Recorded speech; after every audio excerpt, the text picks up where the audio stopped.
Oops. Good morning, Judith. Good morning, Brian. Good morning, sis. Good morning, good afternoon, good evening, whenever it is that you are watching the broadcast. Hello, hello. It is wonderful connecting with you, wonderful saying hi. Hello, how do you do? Blessings unto you. Good morning, Ray. Yes, thank God it's Friday. It's Friday. Thank God it's Friday.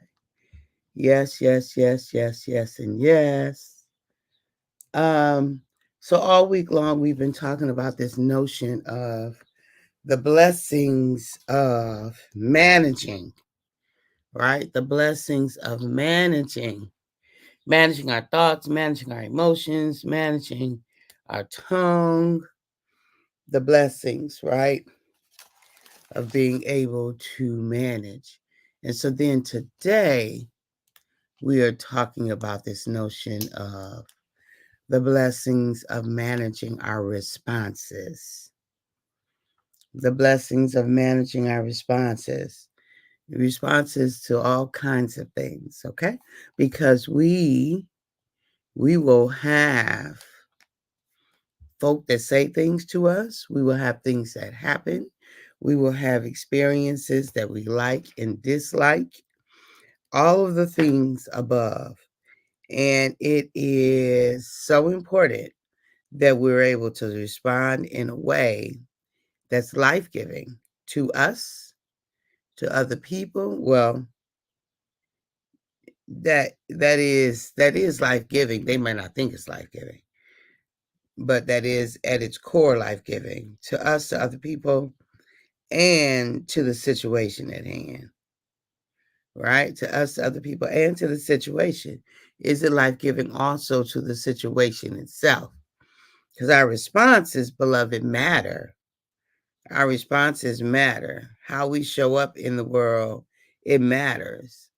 And so we're not responsible for how other people respond to us, but we are responsible for how we respond to them and how we respond to situations that present themselves before us. We're so one it's important to know in advance, like to plan in advance what you intend your response to be for whatever situation. Plan it in advance. What do you intend for your response to be? Right? So that's number one, to do that. Plan that in advance. What is your intention for your response? Number one. Then number two, good morning, Erica, honey. So good to see you. Then number two is to practice that response. Because just because we plan it in advance don't mean we're going to respond in that way if we haven't been practicing that kind of response. Right? We're going to respond the way we've been responding until we make a decision to respond differently and until we practice consistently responding in that different way. We will indeed respond in the way that we have been responding. Good morning, Fred. That's so good to see you, honey. So good to see you. So good to see you. So we will respond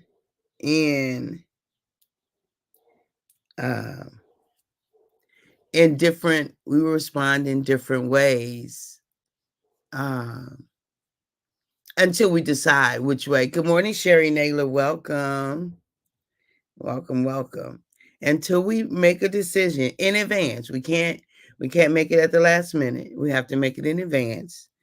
Now, this is the thing. If the thing has already happened and you've already responded in a way you didn't want to respond, then take that as a lesson. Take that as a learn. Take that as a learn. We've got to understand that we will make mistakes in life. Life is school. Life is school. We're here to learn. We're here to learn. And sometimes we don't know things until we know them. So you got to give yourself grace. Now, give yourself grace. You got to, because you got to learn the lesson, get up and do it again, do something again. But giving yourself grace don't mean consequences don't happen.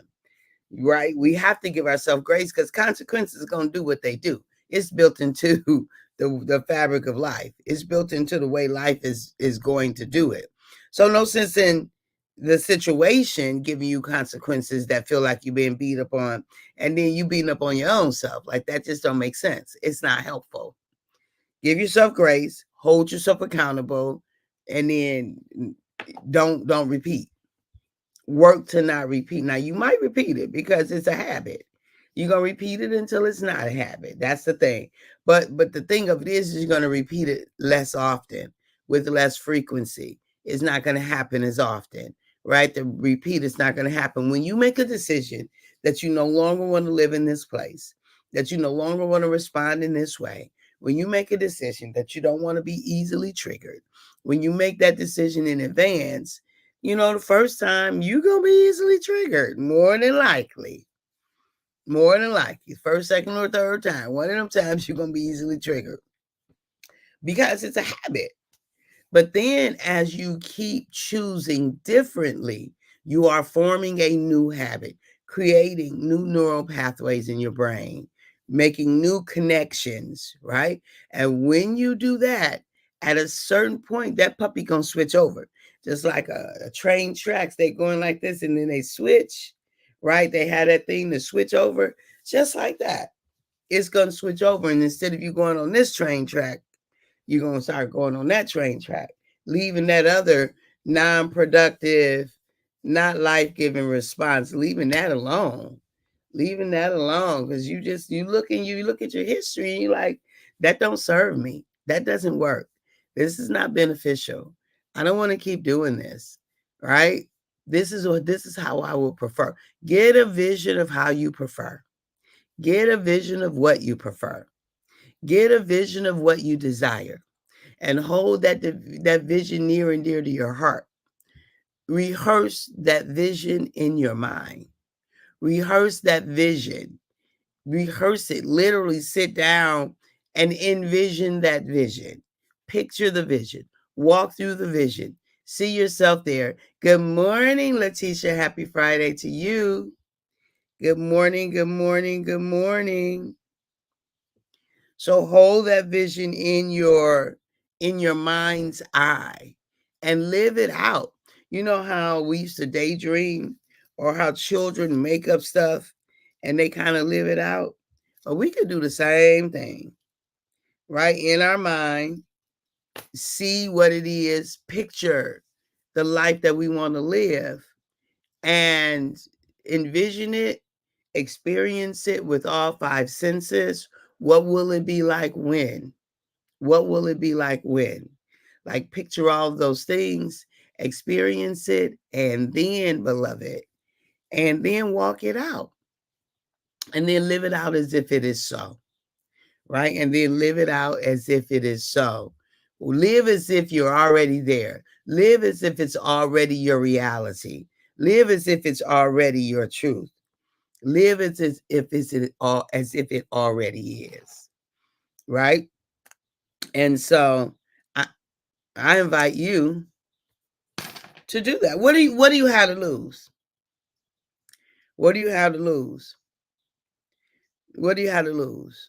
The blessings of managing your responses. So even this is a response.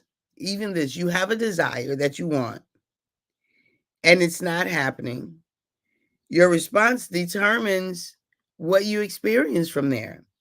If it's not happening, if you murmur and complain about it's not happening, you decrease the likelihood that it's going to happen. But if you wonder, just ponder, what would it be like to live like that? What not from a desperate or a hopeless situation, but just from a using your imagination to experience it. Let me tell you, your brain, my brain, our brains don't know the difference between when we dreaming, when we imagining, when we picturing something in our mind, or when it's happening. It doesn't know the difference. Don't you know that? So you get the benefit of dreaming about it. You get the benefit of playing with it in your mind. You get the benefit of seeing yourself there. You get the benefit, the feel good benefit, the satisfaction benefit, the yes benefit, right? If you take your time to experience life the way you want to experience it, see it before you see it, but let's say believe it before you see it, or see it, believe it to see it, something like that. I think believe it and you'll see it, I think is what one of Wayne Dyer's books. But see it in advance. See it in advance. Experience it. Envision it. Dream about it. Be intentional. Write the vision. Make it plain. Right? Write the vision and make it plain. Let it be your truth. Let it be your lived reality. Why wait? Why wait when you can experience now, when you can see it now, when you can envision it now? Why wait, beloved? Make it yours right now. Because again, your brain does not know the difference. And we know that, right? If you go to sleep and you dream that a saber-toothed tiger is chasing you, and you wake up in the middle of almost being consumed by the tiger, I bet you your heart's gonna be pounding, your pupils gonna be dilated, you might have some perspiration, right? Yeah, because your brain didn't know that you were sleep dreaming. It just know that in your mind you was running from a saber-tooth tiger that was about to get you. So it's the same thing. We can put ourselves in those places. This is not for avoidance or denial. This is not to live in a fairy tale la la land. This is to prime the pump. This is to prime the pump. Homostasis is a true reality of the way we live, and everything that we are tries to get back to what has been, even when it hasn't been working. That's why when we're in abusive situations, we go back there really quickly because it's what we know. Humans go for the familiar, even when the familiar doesn't work for the human. Humans go for the familiar, even when the familiar doesn't work for the human, even when the familiar is not life-giving, even when the familiar is killing us, we will go back to the familiar. We have to divorce ourselves from the familiar that does not serve us well. We have to divorce ourselves from that, right? And get and then create an atmosphere where we get used to, where we familiarize ourselves with our new normal, our new familiar, our new life that is life-giving, right? Is what we have to do. Because if we fail to do that, we will find ourselves repeating, good morning, Al. Good morning. I love you back. I saw your statement yesterday. I tried to find it. I couldn't find it. So I can tell you I love you back. Good morning. Good morning. So yes, we must familiarize, we must um, position ourselves to have a new, whatever the new is, whatever the new. Once the new is the old is no longer working, is no longer serving us, it's already divorcing you. Okay. But it's just hanging on. What they say, well, I'm just hanging on because what it was, I'm just keeping you in my back pocket. That old unproductive behavior, whatever, whether it's thinking behavior, whether it is feeling behavior, whether it's doing behavior, whatever it is, it's just holding on to you in this back, keeping you in the back pocket until something better come along. So why don't you get rid of it first? If you know you just been held on, right? I'm playing with that. Y'all know I'm playing with that. But this is what I'm saying. We get to choose. We get to choose. We get to choose. We get to choose every time. Mm-hmm. Mm-hmm. We get to choose. It doesn't always feel like we get to choose, but we do get to choose. It doesn't feel like it, but we get to choose. Aw, I love y'all. I knew y'all was gonna do that. I love it. I love it. I love how we love on each other. Like that's what life is about, y'all. That really is what life is about. If you don't have people who love on you like Al and Letitia and Sherry are loving on each other in the chat. They were in a cohort together at Ashland Theological Seminary that very magical place that we all had the privilege, many of us had the privilege of spending time there. Um, um, if you don't have someone who will demonstrative love on you, just like they're loving on each other, I'm going to encourage you to be that for someone. You become what you want to experience. And when you become it, I guarantee you will experience it because you'll give it to yourself. And then you'll draw the same kind to you. If you are afraid to express love, to demonstrate love, then it's going to be hard pressed for it to come back to you. Because even when it comes back to you, you're going to reject it. Even when it comes back to you in some way, you're going to figure out how to get rid of it. So it's vital for you, if you want demonstrated love to you, right? Then you demonstrate love to others. Be sure to do that. All right, all right. I love y'all. I really do. I appreciate each and every one of you for being on and for showing up for you and showing up for me, showing up. You could be doing anything else at 5:40 something in the morning. And here you are online talking about the blessings of managing our responses. Life be lifing, and we know it does. And we don't get to determine how life will show up and what life will do. We never get to determine that. But we do get to decide what our responses are. And when you first decide that you want to change your behavior, it will not happen overnight because we have a habit of the old way of responding, of the old way of behaving. We have a habit of doing it that way. But when you make a decision, you give it notice. And then it's your responsibility to practice the new way, to keep practicing no matter what. And you're not going to do, oh, thank you, Brian. I love that. Thank you, Brian. We love you back. And you're not going to make it the first time, the second time, the third time, because you've been practicing that other way a long time. But never give up. Never give up. Make your determination that it is not an option for you to not get where you want to go. It's not an option to stay where you are.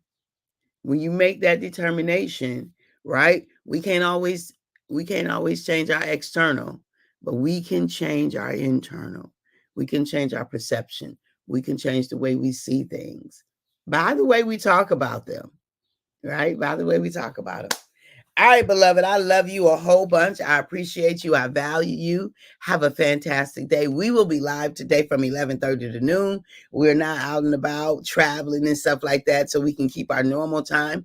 For the love of it, will be aired today. I would love for you to be on. I would love for you to be on and commenting and live. And we got to get a guest. We got to get a guest on the show soon because we haven't had a guest since we switched to KEJ Live in Detroit. I love y'all. At the moment that Abba gave us our breath, thank you, Erica.